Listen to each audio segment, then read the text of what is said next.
Yes. I'm excited.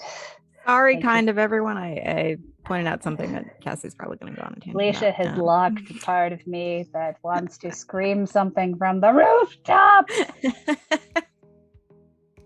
Hello and welcome to another zany episode of Nerdy West Coast Swing, the podcast with pixels where the anchors are out of this world and the points don't matter. We are here to help train your eyes so you can learn faster and dance better. I'm Cassie Winter. I'm Alicia Marshall. If you're wondering, were we to be analyzing these pros? Cassie and I both have extensive training and experience in both partnered and solo dancing. She has about 22 years and I have about 24. Tonight, we are doing a viewer's request of sorts. We had a request to go over Maxence Martin, and we did just talk about him recently, but we're talking about him again.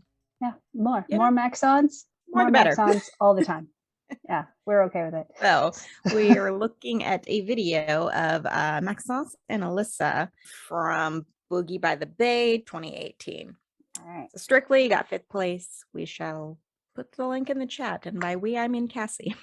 Link is in the chat. Go ahead and give it a watch, and when you're done, we'll get to analyzing. So tonight we're basically just framing through the whole dance and noticing stuff about Maxence as we go. I think we're going to try and focus more on Maxence, but I definitely will talk about some stuff that Alyssa does as well, because Alyssa's wonderful. There's some good stuff to point out there too, but I think we are going to try and focus a little bit more on Maxence. So. Yep, because that was the request. So to the screen share.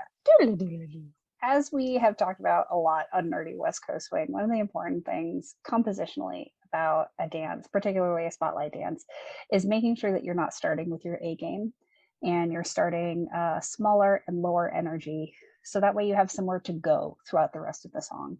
Yeah. And this opening is a really great example of that, where Maxence is keeping Alyssa in close position, doing some forward ochos, and just being chill, connecting with each other, and not rushing into their dance together. What word did you just say? I think it came out runching, but I meant rushing. Hashtag runching. Yeah, I told you it was going to be one of those nights. I warned you. That can just be what the thumbnail says for runching. Video. Do you know the technique of runching? So forward ochos is this pattern that Maxence starts leading right here. And the way you can differentiate it is basically Alyssa is doing figure eights on the floor with her feet. And one of the things that is really important on a forward ocho is to make sure that as a leader, you're letting a follow get centered over their standing foot. So if we do a bird's eye view picture, so the follows starting here, and then they're going to step forward with their right foot here. Their whole body needs to get over that foot in order for them to rotate around. Mm-hmm. And a lot of leaders, because they're attached to the back, this is what happens. They stop the head more like here, and your center never actually gets over your standing foot. Yeah. And so you end up, from like an audience perspective of this follow, kind of her feet out underneath her, and it's like this bell shape that they're swinging through. Yeah. To not die. So God, what if I draw now? This is like extra terrifying. This in particular looks like it could be the new Meta logo. It's like it makes no sense. Yeah, anyways. Yes. So if we go back to the beginning and we watch, pay attention to Maxence's right hand on Alyssa's back. So as he draws her across in front of him, you can see how her foot has planted now. But his hand keeps moving, because when her foot planted, his hand was to the left of the foot. And that's usually like a leader stops traveling the hand, aka the follow's core, when their foot strikes. But follows tend to do delayed foot strikes. or delayed weight transfer, sorry, foot strike, and then the weight transfer happens afterwards in time. Yeah. And it's really important to let the follow's center keep moving so that way the hand gets over the foot and the follow is nice and grounded, and they can either do a ronde or do the fun syncopation that Alyssa did in this example.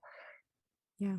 I also want to add in that there is some responsibility for the follows as well to not take steps that are way past where they need to be. Mm-hmm. Some follows have a tendency to take steps that are like way past their body, way past like the natural stride length. And if that happens in a pattern like this, you're going to get a similar effect to if a lead doesn't move you up over that foot. Right. And the last thing I want to mention is that as for the center counterpoint in the connection, it's closed position. So it's Maxence's right elbow. And you can see right around here, his elbow doesn't travel as much and he's moving his center away from his elbow. His arm is getting a little bit longer out in front of him and his hips are moving backwards away. And that's how he is bringing Alyssa back to him. And it's really common, so it's just as common for leaders to invite the follow to overstep as it is for the follows to overstep themselves. Yeah. But it's the leader's responsibility, I would say, to notice where the follow's foot falls and then make the adjustment so that way they can get up over their foot. Yeah, agreed. Moving past the scary drawing.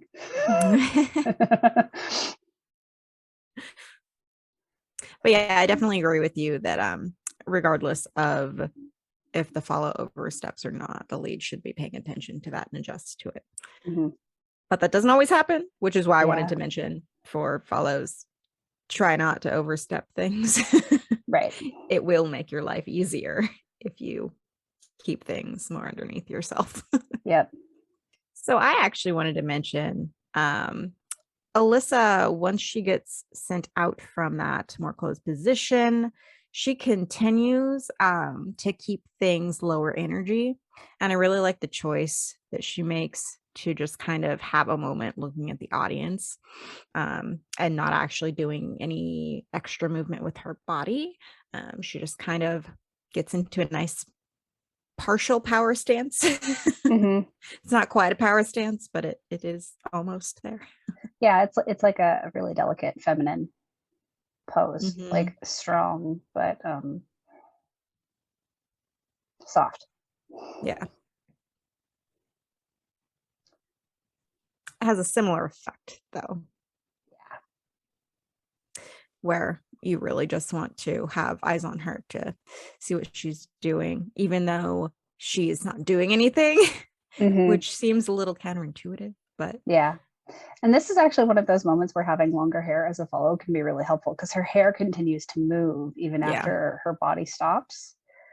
And if she were to have like a short cropped pixie cut, you wouldn't get that overlapping movement with the hair and it wouldn't be as soft. I often hate how important long hair is as a follow. It's at least it's an element to consider because it does affect things. It does. So, returning to Maxence, very many times in this dance, he does this really great brush backwards with his left foot through into his ones. And I'll probably mention as many iterations as I can as we go through this. But I have noticed in my history teaching that leaders have a tendency to approach doing that themselves in a way that nullifies their connection. Yeah. So, because, for example, a really common kind of styling and technique from Lindy Hop is that you're more in a pitch stance. You're down into your knees more, and you do extend your left leg out behind you quite a ways in that plied stance. Yeah. And you rotate your body to the right, or your upper body to the right, your hips to the left, so the left leg can go back. And then that way your left arm extends forward. And it's a way to essentially not go anywhere, but increase almost the wingspan from hand to foot. But that doesn't invite a follow to come towards you. That's from a history of rock steps, where you want to encourage the follow to go away from you on the first count of a pattern. So if we go back to this example right here, this is like the really subtle one. So he's planted his right foot. You can see his hips coming back and his legs straightening in a partial hitch step. It's like the most subtle hitch you've ever seen in your entire life. And he partially drags his left foot back and through. But that's working because of the hitch. The hitch is actually what was creating the lead for Alyssa. Yeah. That right there, she's already led forward. I'll do that again. So these 4 frames, 1, 2, 3, 4, she already has the lead forward. And the drag is just follow through on the movement he was already doing. Yeah. And the other important detail is to notice how it's not just him going from straight to bent with his shoulders still perfectly over his feet. He is going from straight to pitched back, so his head is more off the back of his heel or further past it. Yeah. That is highly necessary. Yeah. So because as a leader, if you take your hips back away from your follow without letting that affect your shoulders, it is therefore not going to affect the hand. Yep. And your follow is going to be like, what do you want from me? Mm-hmm. I'm going to stay here. I think it's Miles and Tessa that talk about like moving the spine all together, which is one way to think about it. Yeah. It's an interesting way to think about it. Not sure why I thought about that particular example, but. So this is a really interesting example because he is actually on his left foot when he wants to bring Alyssa towards him. So the timing isn't a standard anchor timing, but he's doing a few things to really help him. So he is not only stepping down line with his left foot, but he is crossing the slot ever so slightly. So his left foot is basically on the same floorboards as hers. So that way he has one straight line to lead her down. And the next thing you can see where his hips and his shoulders are moving down line over top of that left foot. So he is getting himself over that. And you can see how now we can see ever so slightly more of Victoria than we could here. So this action is affecting his upper body as well, and therefore the handhold. And then the last thing he does, because of the openness in their shoulders, like they're more facing us than each other, he has to rotate his upper body back into the left to bring Alyssa towards him. So if you don't notice that detail, if you don't notice the upper body rotation, you might think he's pulling her in, but he's not. The bend in his arm is staying constant. It's maybe getting a slightly more bent, right, by just a few degrees. But the reason the handhold is traveling towards him is because of the rotation in his upper body. And that contra body is actually what's allowing him to hook behind with his right foot. Yeah. So generally, when a follow is kind of at the end of a slot like this, and Alyssa's kind of standing there, she's not like actively anchoring necessarily. She's in a unusual position of sorts. Generally, the way I think of things is you want your lead to move your hip. But because of the position that Alyssa is in, it's actually not coming from that. It's a little bit more from the upper body. Mm-hmm. And you can kind of see she tips forward ever so slightly as she moves towards Maxence. Yeah. And the reason that I like to think of having a lead move your hip is because it helps stay more grounded and more connected. Not to say that what Alyssa's doing is incorrect, but it's just she's in a different position entirely than your average like anchoring. So Mm-hmm. Yeah. So basically, we're wanting the leader to originate movement from the hips, but the upper body needs to be attached to that yeah. and not lagging behind Mm-hmm. in order for that to translate across. And then over here, we don't want the upper body to react first and then the hips to lag behind. Right. We want the upper body to be similarly connected to the lower body, like the leader's is, so that way this affects this. This is a great drawing. Yeah, I am once again scared of what I have done. Therefore, moving on. All right, this is a side note, but I love these kinds of things as a leader. But if you are of the female persuasion and you have speed bumps, crossing your arms that much to lead a follow this way, I'll just leave it at that. It probably not going to frustrates go over me.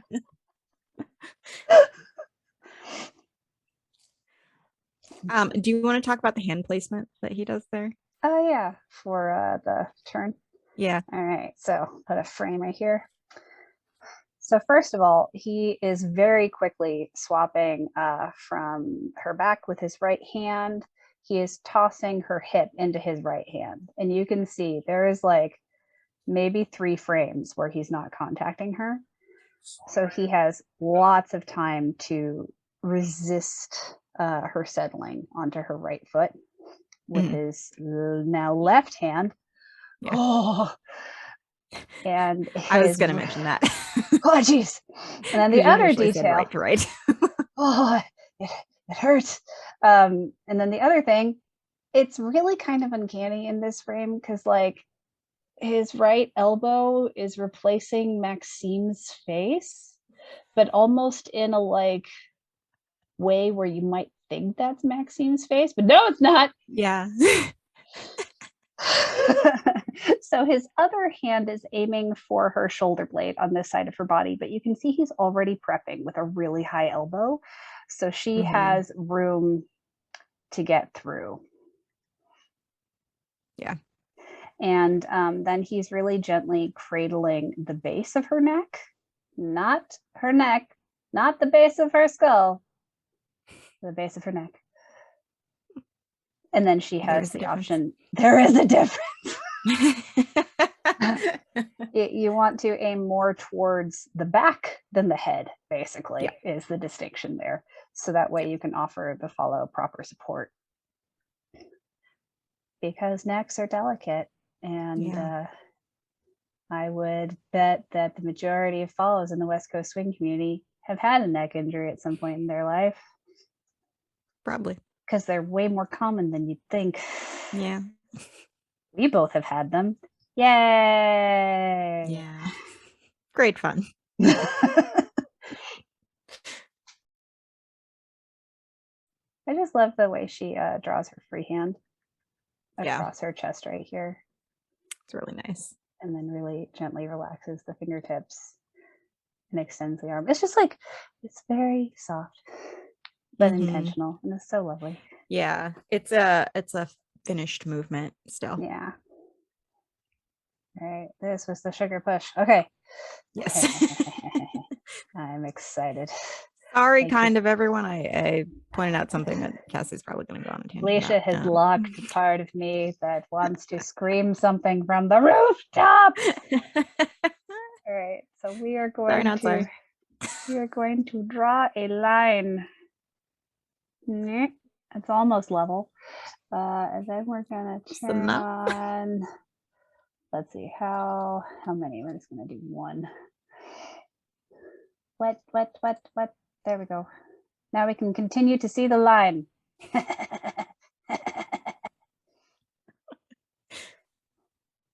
And then we get to right there.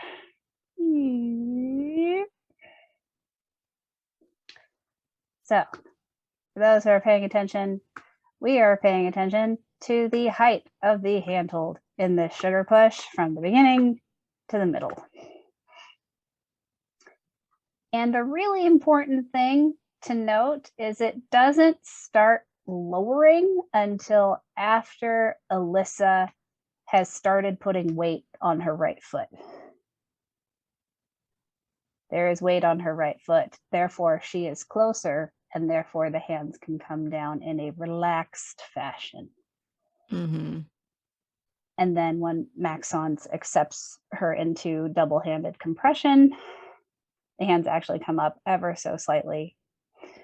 But the detail here is that there is able to be a bend in her elbow because the handhold for the compression is high enough for her. Mm-hmm. It is above, this bottom line is at the top of her hips, basically. If a follow ever has like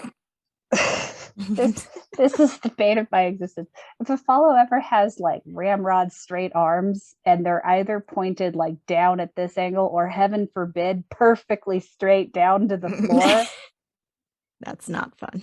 That's it. I hate it. I want to burn it with fire. I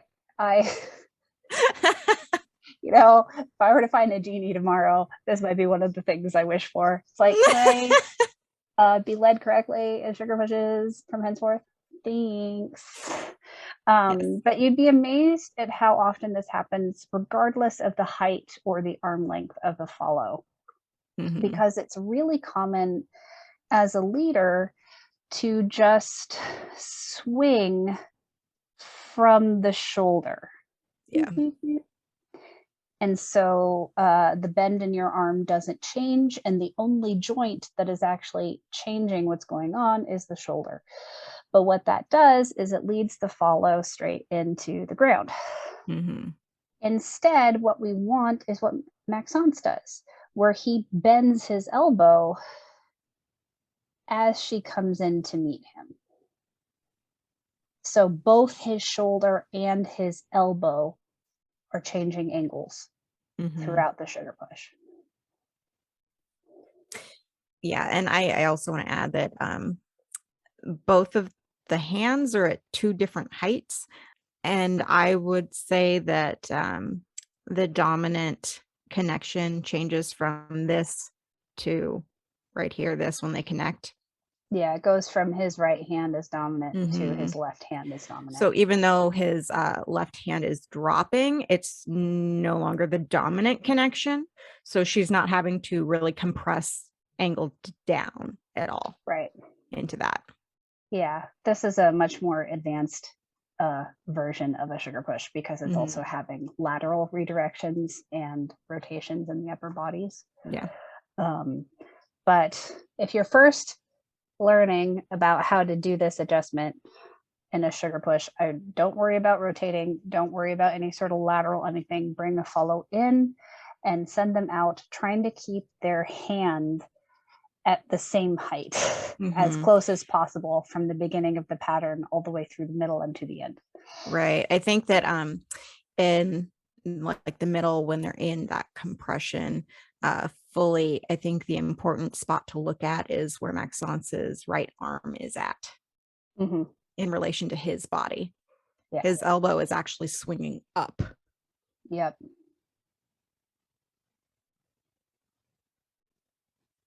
And you can even see that right shoulder, it lifts a little bit. Partially because of the angle that he's at.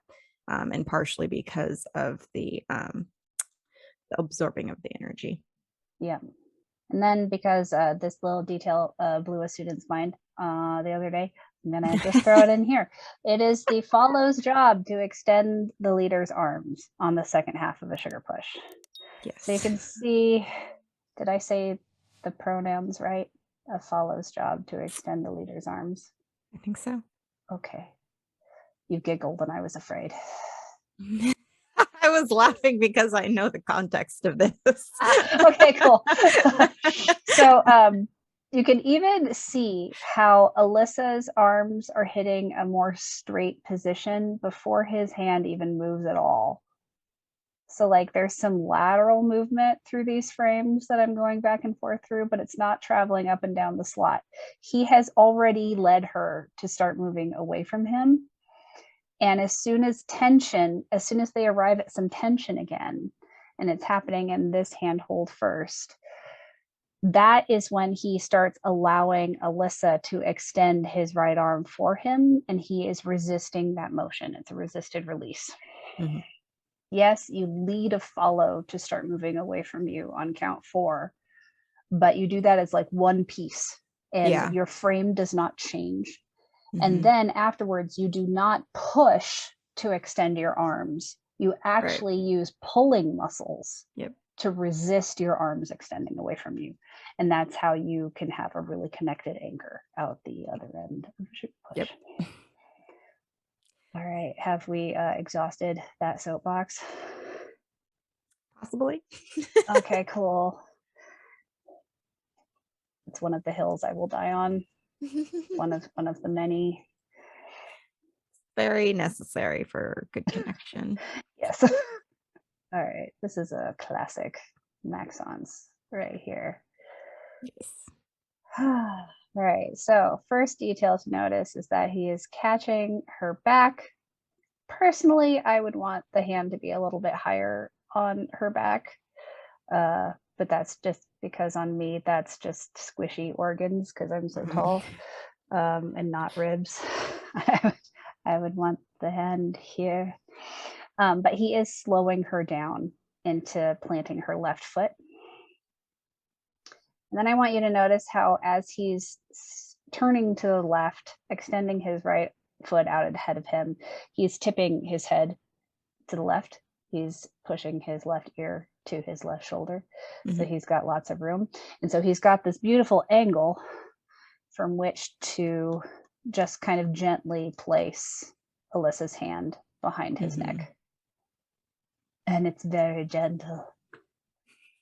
So gentle. This is one of those things that has the illusion of having more energy than it does. Yeah.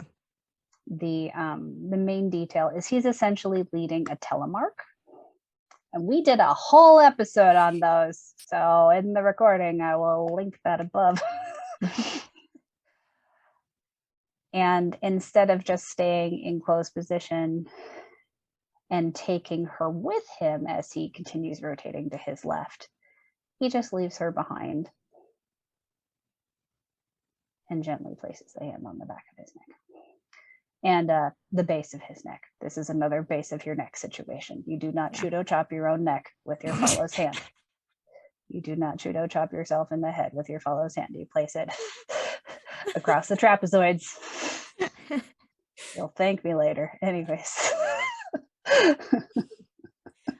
I also want to add that this particular pattern has some extra how do I want to say, like angles to it because of the fact that Alyssa tends to be a little bit more active in her upper body when the arms come up above the shoulders.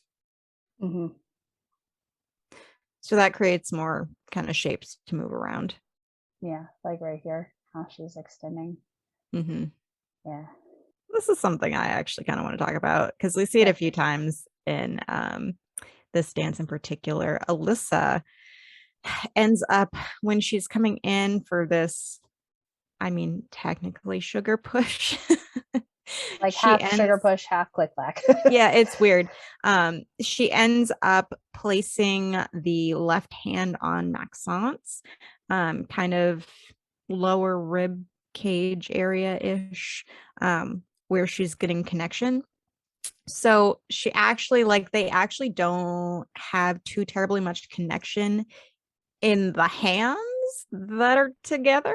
But the main thing that I wanted to point out was the connection here is actually a lot more from Alyssa's hand being placed on Maxence rather than the hands that are already connected, which is not the norm. Right. I think that's coming from the way she's wanting to shape it. Yeah. Because she's basically encountering the start of the compression in her right hand right here. And she's deciding to fold into it and rotate to her right. And then because her left side is progressing towards Maxence at a greater speed, that's where the majority of the compression ends up being. Yeah, exactly. Which is exactly why I was like, it's kind of a sugar push, but like not, because she tends to rotate. At least in this dance, she tends to rotate it. So it ends up not being just like a regular sugar push. Yeah. Oh, is this it? It is! Crossbow whip. So a crossbow whip is an open whip where you have handshake holds, one on top of the other. So this is right handshake hold on top of left handshake hold. And it is really important that as a leader, you are the one crossing your arms, so that way the follow can have a very boring, normal, open hand hold. So watch right here. So he's starting with the right to right, and he's asking for the left hand. Right here. His arms are so crossed in front of him, his elbows are touching each other. Whereas Alyssa just has her arms just like out in front of her, normal, a totally normal frame for her. Yep. And then right here, you can see how Maxence is keeping her left arm really close. So that way he can extend the right side of her body away first for her right foot for count 3. And then he stops this hand progressing and then allows this hand to progress for the and. And then he starts bringing this hand that way for the 4. The hands basically take turns progressing each side of her body accordingly, either down the slot or back up the slot. And I cannot emphasize how important that detail is. Because I don't know about you, but whenever I get led and the leader is letting themselves have a normal frame, but making me as a follow have crossed forearms. Yeah. It's kind of like how in martial arts, weapons that are on the end of a rope or a chain are much more difficult to master. You're basically you're basically making your follow the ball at the end of a tether, just at the mercy of what you're doing. Whereas when, as a leader, if you're the one that is varying your frame and you're the one managing the discomfort for yourself so they can be more comfortable, there's so much more control. Yeah. And I know we've said it before, but as the lead, you need to be the one to put yourself in the more compromising position because you know that it's coming. Yeah, because it's the follow's job to be as consistent as possible with timing, rate of movement, rate of weight transfer, and frame. Yeah. Because the follow needs to have a steering wheel to be led through. And so if you are constantly asking your follow to change the shape of their steering wheel, could you imagine that? You're driving the new Tesla and the steering wheel is just constantly morphing into new shapes while you're holding it. Sometimes that even would going be an experience. Gooey. You would die so fast.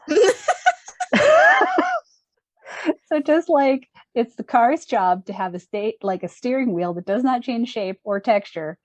And as a driver, you're the one that's moving your arms. You're the one that's moving your hands. Yeah. To accommodate the constant that is the steering wheel. In West Coast Swing, the follow's frame is the constant and the leader's arms is the variable. Yep. All right. So this is a plain old open whip. And so the crossbow whip I was talking about earlier, to Alyssa, this is like the exact same pattern. Yeah. At least for the opening of it. But for Maxence, it's different. And for this one, I want to highlight how wide his frame is. In this position, when it's not a crossbow whip, to give her that same good feeling so she can be the constant and he's the variable. He's really brought her left hand back like next to and almost behind his right hip. Yeah. So that way her left side can stop progressing and her right side can move past it. Yeah, he moves through a really awkward position. Yeah. And then he's also really traveling to counterbalance her so she can hit the end of her slot on count 3. Yes. Because basically, regardless of the kind of whip you are leading, the coaster triple 3 and 4 is a micro anchor and redirection. Yes. So I'm just gonna leave that like not gonna say more. Let that marinate in everyone's heads. I love the way he does this. So many leaders just kind of like stick out their booty and you're like, here's my butt. And like into the follow space. But he almost does like this Fred Astaire kind of lilt to it. Yeah, there's a nice extension and I love it. And release to the upper body, which he doesn't follow through to his head. But he does release the upper body. Yeah. Ooh, ooh, ooh. Another tiny soapbox. All right. So, not that if we were in a live class, this is where I would be mean teacher Cassie, and I would be like, which of Maxence's hands is leading her rotation to her left? And then everyone would look scared. No one would be willing to say anything out loud. And then one brave, brave soul would mutter, not loud enough for me to hear the first time. So I'd have to be like, say that again. I'm going way too deep into this story. But anyway. Very detailed. But also accurate. Right? That would be a funny panel to have. Like nothing about dance technique, but just about teacher experiences. Teacher. Yeah. Inside teacher jokes. So I will just tell you the answer. It is Maxence's right hand that is prepping and leading this rotation. Mm-hmm. His left hand is simply following through with that movement to get the handhold safely and comfortably over her head. So how is he prepping that? Let Andrew us pay did attention. say right hand. Oh, good. Well done, sir. Anyways. Oh God. Like I feel like I get punched in the forehead when leaders try to lead this with their left hand, you know? Yeah. They're like, here, turn somehow behind you, even though you're coming towards me. And it ends up feeling like you're wiping your nose on your forearm. Like that's very weird experience. That's like the vibe it has. It's not comfortable. Yeah, I also just want to point out how much connection they have in the arms. Yeah, that's like, where I was going next. Yeah. Her arm is fully overlapped on his. Yeah. So not only is she providing lots of contact points to his right arm, but I want to highlight the shaping. So like right through here, his elbow is pointed at us in the camera. His arm is rotated at the shoulder, so his elbow is up, almost like in a ballroom frame. And 90% of the time, we don't want that in West Coast swing because it breaks things. But in this instance, it's a pre-prep. It's a prep for the prep. Stick with me, people. So he's going to drop the elbow down.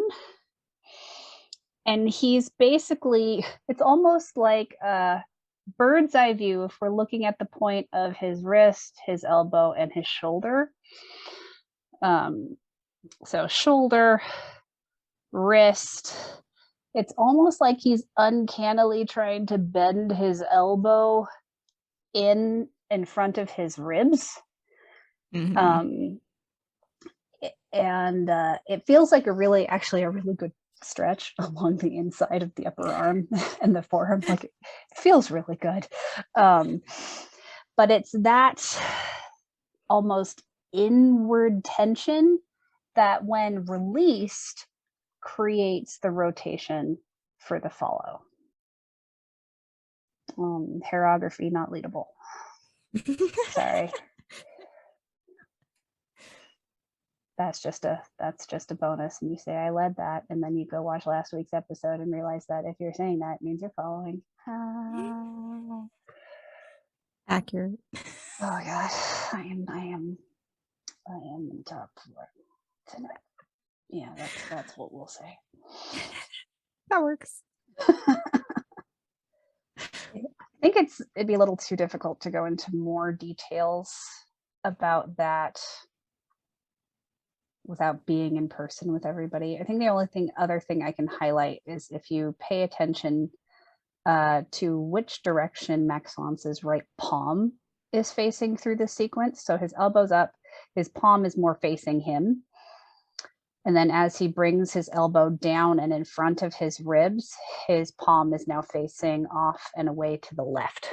It's more facing like Melissa in the chairs behind them. And then as he leads it, he brings his palm back to face him ever so slightly. Mm-hmm. Yeah. I also want to add for Alyssa. So because she has the arm overlapping, she's really trying to compress into that. And you can also see as her elbow is kind of rotating down and kind of in towards like where Sean is at, her body is also rotating that way ever so slightly as well. So everything is kind of going one way in order to help get some connection. Yeah. She's basically getting a really lovely resisted release across her left shoulder. Mm-hmm. So kind of similarly how a follow preps into a one-footed spin with their right shoulder. She's getting that same feeling with her left. And then it's just getting released down the slot instead of in place. Yeah. So for those who don't know, a click clack has basically a sugar push entrance and then has these kind of swivels and syncopations. Mm-hmm. And then the exit can vary. It's mostly the entrance that really creates the click clack. And so I want to highlight how Maxence is using the handhold to create that shaping. So his first job, as always, is to get Alyssa to move towards him at all, right? You don't just want to be like, here, turn, without having given the instruction, come closer. I mean, that does happen. So I know. I'm just saying, don't do that or I will come for you. That's what I'm saying. Like we talked about earlier, you have to pay attention to, and I think he's using a hitch step here as well, where he's popping his center back and away at max tension a little earlier than 1. So that way he can actually start coming towards her instead of continuing to progress or to stay in place. Mm-hmm. So his goal is to get her to come forward on count 1. So she is on time. In order to do that, as with all leads, for a follow to be on time, the instruction has to come beforehand. Another one I want to shout from the rooftops.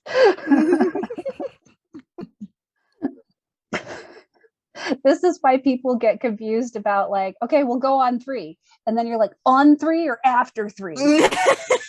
That distinction matters. Same thing. It's the same thing. So he's making sure to accelerate his settle back just a little bit so he can have her coming towards him while he is moving towards her. So then the next part that's really important is it's very common when first learning these click clacks to think, oh, I want the follow to turn to their right, therefore I need to move my left hand to my left. But a click clack needs to be prepped. So as they're both moving towards their handhold, Maxence is actually allowing that handhold to trend slightly to his right, her left, more in front of his abdomen. And that's what's allowing her to have this shape where she's facing us right now. And then when they hit compression, he can move the handhold slightly away from us in the camera and rotate his wrist ever so slightly to get them both to fold into each other like this. Mm-hmm. Yeah, he moves his hand like almost centered to her body when they're facing the champs. This is very much a case of this is a center counterpoint, and it Mm-hmm. barely travels up and down the slot. It's more lateral. Mm-hmm.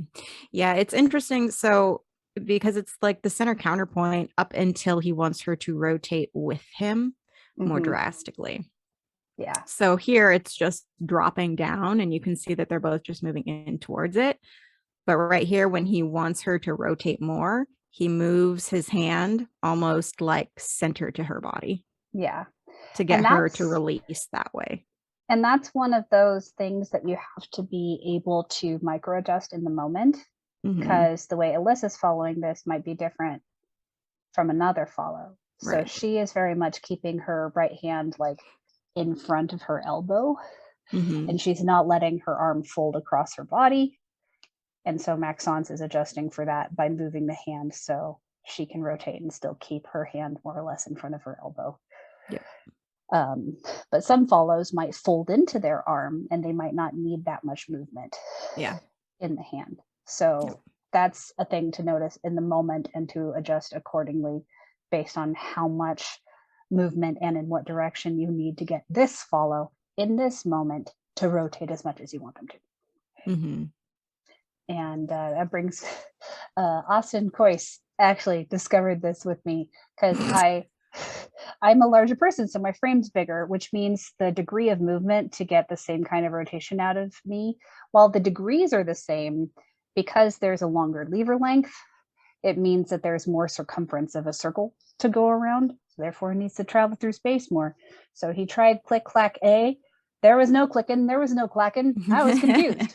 And then he tried it again, being the genius that he is, and gave me a little bit more information, and bam, we click clack the crap out of that. But for example, so bird's eye view, if we have a follow with a shorter lever length and however many degrees this is, and this is their hands, a leader only has to travel this far through space to prep something.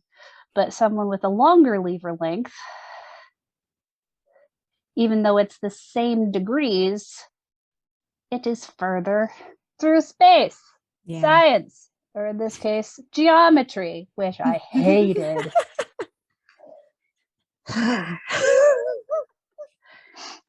Right, I think that's a good one to end off on. Was there anything else you wanted to say? So I think we're good. Cool. Okay. Thank you for going on this wild ride of soapboxes brought to us by the magnificent Maxence. Yes. And glorious assistant, Alyssa. All right. Well, we will be back next week. What are we talking about next week? The Eyes Have It. And I believe that was your idea, right? Yeah. All right. Do you want to give a teaser of what that's about? Oh, yeah. We're probably going to be talking about like where you should be looking and or kind of talking about where you see champions looking at their partner and when. So just seeing like what they're looking at, what they're gauging. Thank you all so much for joining us tonight. This has been a lot of fun. We are always welcome to doing fan pick episodes. So in the future, even if like we'll see when people comment on old videos. So yeah, even if we don't have it on the lineup, so just drop comments. Ask us to analyze videos. And if you have consent, we're also happy to analyze student videos in this format if you and your partner in the video consent to having that done. Yep. In this rather public forum. All right. Thank you all so much. We'll see you next week. Bye. Bye. I was wondering why Sean was throwing me off in the background, and I figured it out. because his hair is short and he has no facial hair. I have gotten so used to his new look that I was like, you look different. So. I like the new look better. I do. We adore you, Sean. We will contact you soon about being on the show. Literally on the to-do list for this week. Can you see my screen? Yes. Can you sense people laughing and Sean coughing? Yeah. Excellent. Okay, I kind of want to get on a soapbox about close position forward ochos. Are you with me, or shall we avoid that? Go right ahead. Excellent. Okay, so forward ochos is this pattern right here. Do you see like a weird gray box? God damn it. It really should not put that through on the screen share. It's a new thing from like the past 2 or 3 updates of Zoom, and I hate it. Oh, weird. Huh. Yeah, it tells me I have low system resources, and I'm like, well, don't interrupt my screen share. I'm the only one that needs to know. Yeah, and of course, my super unhelpful mind is now Wentz, spine, snake, and then for some reason went to Jafar as a snake in the original Aladdin. Wow, that was a jump. Right? Gotta love my brain. I would sell tickets if it would make me money. Also, what is Ben doing with his legs over there? He is doing the hand jive, but with his feet. Do we win a prize if we like fit in 30 soapboxes tonight? Okay, everybody look at Ben.